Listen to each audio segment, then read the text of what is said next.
Pripun, Dik? Apa? Nggih mang rejane ngono kok iso. Aku Metu karo kowe kok kaya jagung rakobatan. sego iki omongam genahno. Iku tukul loro. Aku jane isin aku. Apa kok isin? Gurine tukul loro, iku tukul telu. Heeh. Aku ya gumun kok, Pak. Pas aku sore mau kompak wayah iki kok ya kaya ora rukun karo tanggane. Ora ngono. Apa?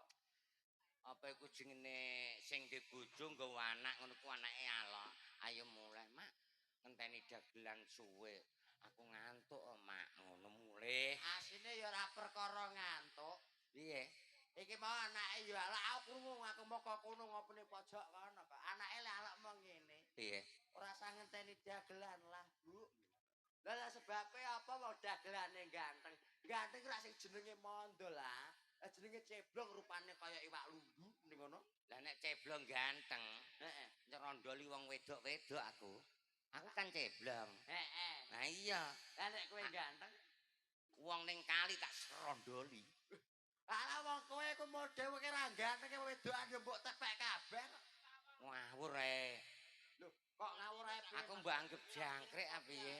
Lho saiki nuwun sewu lho kaya maune aku ape duwe gawe, ra iya le. Iya. Aku golek yo omah nganti bingung ngideroti. Kowe ora tau mara omahku saiki weh kowe ora gumun. Alamu aku maro omah. Sik kowe rono kae kan gendenge pres. Iya, esbres. Iku tak kekno tangga-tangga sing ra duwe kok. Lho. Kowe iku Iya, gendengku pres kae kowe dolan rono. Saiki tak ganti. esbres kok pres iku apa? Gendeng pres gendeng biyen iku. Mbok weno tangga-tangga. Sing ra duwe saiki tak ganti apike ra karuan kok. Potongane ngene jebul kok ya lomo Aku gak ngembari tangga. Mbok ganti apa? Godhong tebu rupane ijuk ngono lho. Waduh. Lah kok ana wong Tapi di sawang kok dodolan kan pantes. pantes. Lah ya kok mbak rokok rak kobong. Terus kowe rono kae kamare sing mbungku turu triplek ta? Temboke triplek. Aku sakake sing gedhe kepring ngono ku tak kekno, tak teteki tak kekno tangga. Ya awake gede ganjaran, Pak. Aku yang mburu iku ganjaran. Sing mbok pureh ganjaran. Saiki tak ganti apike ra karuan. Iki mbok ganti tembok. Gak. Esbes. Ora. Kasih bot. Gak. Lah mbok ganti apa? Triplek. Lho kok malah bare triplek? Sing kamar guri tak ganti kerdus. Jare mau triplek mbok otak beno tangga. Aku mburu apa? Ganjaran. Nek aku turu karo bojoku cah cilik-cilik aku disogroki turu nang kamarku kerdus iku sogroki ngene dinceng. Seneng. Iya dadi tontonan kok senenge ngene wong iki lek. Guri kae saiki tak gawe kolam renang. Weh, ngurike sing maune kandang iku. Mbok ganti kolam renang. Walah, wong do lomba ning nggone gurine omah, cah cilik-cilik do gatelen no. Lho sik ah. Lho kok kolam renang pribadi kok dienggo lomba iki lho. Maksude dienggo adus bocah-bocah iki lho.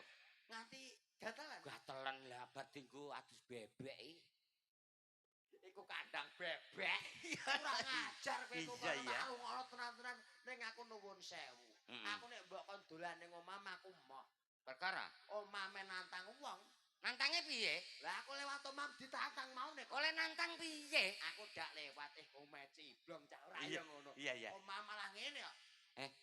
Doyong kok ditrak barageknane apa? Doyong iku. Doyong kok iso. Tak romeh kok nantang wong. Lah aku mane ya gumun. Tapi saiki tak ganti tangga kowe sokone paling 8. Iya rumpae saka omah ya 8. Saka aku ana 21. Kok akeh men omah Pak bangetan jembare saiki. Iki nang omahku le sakaku 21. Lah saiki lek ndekek ning ndi kok 21 men iku? Lah lek ndekek ning ndi? yo pinggir-pinggir tak kei saka. Kan ape rubah. Oh demit iku. Oh tak rungokno tenan-tenan ape rubah. Iku jenenge ora saka. Apa? Iku mau cagak kok. Iya. Cagak kok. Kowe ning kene iki golek apa? Aku nek rene iki ya nuwun sewu nek perkara bayarane tak pikir keri. Sing penting aku rene golek sedulur, Pak. Oh, ya apik ning ngono. Lah ya meneh ki ape nyekak-nyaketi wulan suci Ramadan. Iya, iya, iya, iya. Awak dhewe sebagai wong Islam kudune taat anggone ibadah kaya sore iki mau do prakbar. Lho aku nek sore iku pujian kok. Lho gayam.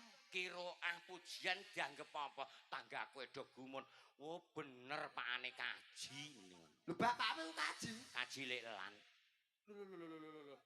Kaji kok lek lane kaji apa? Maksude mara ngulon adol sawah, balik dalan duwe entek ning nggon gajah. Aduh. Berarti kaji lek lan niku. Saiki keceluk kaji lek lan balik dalan. Mane duwike di gawa ngulon. Go ngulon ora mara Mekah sih. Ning ndi? Ning gone gajah kono. Entek. Entek. Balik dalan. Balik teko omah celukane kaji lek lan saiki. Sebabe? Balik dalan. Tapi bapak ngono lah kan anake pinter. Sapa anake? Lho aku ta Pintere cah. Ngene dawuhe kok pinter-pinter bab perkara apa? Pujian mau ke iso. Lho. Genane lho. Aku kan tanggaku kan apa iku jenenge pinggir omahku musala. Heeh. Aku dhisik kan urun. Urun apa kowe? Angger kok main ngene iki urun 200. Kowe iku, Pak. Lah pas traweh, Poso kan traweh. Iya. Lah sing kebangetan ya bakul jagung. Lah kok banget bakul jagung. Aku iki ditawani. Lah tabakarno jagung ya. Ya Mbah. Ngono. Dibakarno loro. Jabane ku gosong, jerone mentah. Lah tak pangan aja kudu mangan jagung. Mbok pangan teh. Iya, entek terus wetengku besok aku mara ning gone musala traweh. Kowe traweh. Iya, bar rundu terus langsung munggah ning musala, aku nggok nggurine imam. Manggok ning gurine imam. Kancaku cah cilik-ciliki ning guriku, cah 5. Cah 5 ning gurimu. Allahu Akbar. Kenapa? Allah. Lah aku gak kuat ngempet timbangane wetengku lara. Iya. Aku ngentut tut. Salat kok ngentut. Ora apa-apa lah timbangane aku wetengku lara. Ya batal ngono ablong. Batal lah timbang nggo dokteran. Terus cah cilik kurang ajar ceblong ngentut. Aku di tuwaan apa dipancal ambyuk ning imaman. Ora dibacok ndaseme wis apik kok. Aku terus diundang sing imami ceblong. Kowe gedhe tuwa. Kok marah-mari cah cilik-cilik. Mbah, wetengku mbeset, Mbah. Kowe diamuk. Diamuk. Apik Aja rese kowe. Kowe gurine cah cilik-cilik. Cah cilik dondu to munggah traweh. Aku nggo. Iya. Aku nggo gurine. Manggon guri. Allahu Akbar. Allahu Akbar. Wayah Pasane aku iku kupingku kopok. Sing tengah ngentut. Kurang ajar ambyuk ning imaman neh. Kowe diamuk. Aku diamuk. Ngene Blang, kowe aja salat ning kene, aja traweh ning kene. Traweh liyane ae. Mbah, lah kula nderek urun Mbah. Aku ya ngono mbantah. Lho sik ah. Lah kowe urun musala kok komersil ngono. Kok komersil? Kudune urun ning musala ku ya kowe ikhlas. Lah sing imami aku gak oleh traweh ning kono. Lah sebabe ke salat ning kono munggah rese. Lah ana wong salat mbok dugang iku. Lah aku kan melok urun, ngono. Berarti nek oleh urun Lho. dugang ngono. Ya ora, iki salahku dhewe Lah ngono. salah dak ya kowe. Lah aku terus nyenengno sing ngimami ku mang sore pujian. Ke pujian. Ah, seneng ambek aku. Pujian piye? Blang pujian, Blang. Nggih, Mbah, aku ngono, supaya aku oleh traweh ning kono. Pujian piye tak rungokno? Ikam satun rukune Islam. Dadi wong Islam kan rukun. Iya, rukun Islam. Kaping sepisan maca syahadat loro. Kaping pindho salat 5 wektu. Kaping telu zakat fitraiku. Bener ora? Ya bener rupa kok. Kaping papat poso wulan Ramadan tegese wulan-wulane kang utama. Kaping 5 lunga haji lamun kuwasa paring sangune.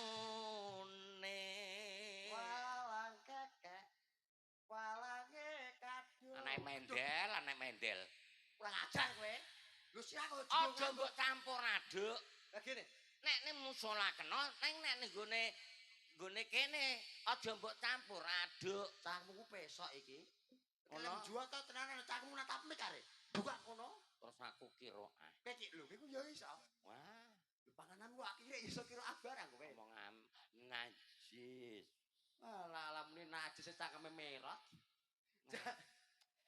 Iwak kire iku cara Islame najis Lah nek munggah landa.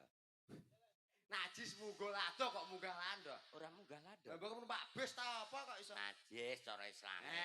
Lah ning guri mau bepangan. Tapi ning kitampe gak ana kire. Lah anane. Hmm? Lah anane apa? Kitab Al-Qur'an Gak ana kire. gak nek ngono. Lah sing ana apa? Sing ana apa? Kitab Mujarabat. Ya wis sing waras ngalah.